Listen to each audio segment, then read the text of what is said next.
अहम ख़बर अवां खे त रेती वेझो भित किरण सबब बाढ़ी दबजी फोत थी वई आहे। ॻोठ जंगल मुल्क में 5 सालनि जी सुमेरा धीअ ग़ुलाम सरवर मुल्क मलिक घिटीअ मां लंघी रही हुई त भित किरी पई आहे।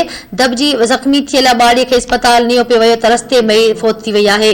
अफ़सोसनाक ख़बर अवां खे ॾियूं पिया, रेती वेझो भित किरण सबब बाड़ी दबजी फोत थी वई आहे। ॻोठ जंगल मलिक में 5 सालनि जी सुमेरा धीअ ग़ुलाम सरवर मलिक घिटीअ मां लंघी रही हुई त भित किरी पई आहे। दबजी ज़ख़्मी थियल ॿाड़ीअ खे अस्पताल खणी पियो वियो त रस्ते में ई फोत थी वई आहे।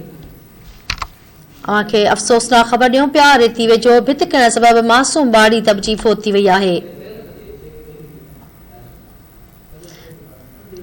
ॻोठ जंगल मलिक में 5 सालनि जी सुमेरा थी ग़ुलाम सरवर मलिक घिटीअ मां लंघे रही हुई त संदसि मथां भित किरी पई आहे। दबजी ज़ख़्मी थियल ॿाड़ी अस्पताल नियो पियो वियो त रस्ते में ई दम ॾेई छॾियो।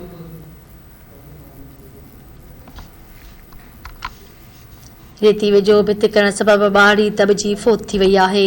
ॻोठ जंगल मलिक में 5 सालनि जी सुमेरा थी ग़ुलाम सरवर मलिक घिटीअ मां लंघी रही हुई त भित किरी पई। दबजी ज़ख़्मी थियल ॿाड़ीअ खे अस्पताल नियो पियो वियो त रस्ते में ई फोत थी वई।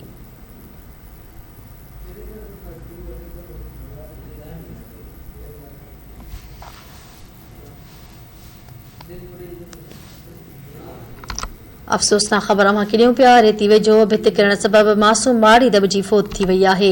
ॻोठ जंगल मलिक में 5 सालनि जी सुमेरा थी ग़ुलाम सरवर मलिक घिटीअ मां लंघे रही हुई त भित किरी पई आहे। दबजी ज़ख़्मी थियल ॿाड़ीअ खे अस्पताल नियो पियो वियो त रस्ते में ई फोत थी वई आहे।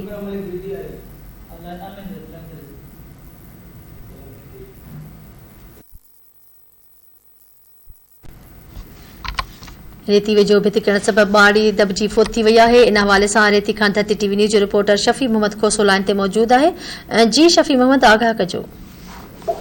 जी बिल्कुल, मैं ॿुधाईंदो हलां, जंगल मुल्क में 5 सालनि जी नींगरी सुमेरा थी ग़ुलाम सरवर मलिक दुकान तां शइ वठण लाइ घरां अची रही हुई त मथां ओचितो भित किरी पई, जंहिं करे नींगरी सख़्त ज़ख़्मी थी पई, जंहिंखे वारस इलाज लाइ तालका अस्पताल उबावड़ो खणी वञी रहिया हुआ त नींगरी रस्ते में ई फोत थी वई। लाश अस्पताल में ज़रूरी कार्रवाई बाद वादसन हवाले कयो ऐं लाश घर पहुचण ते को रहमत इहो। जी ठीकु आहे शफ़ी मोहम्मद, वॾी महिरबानी।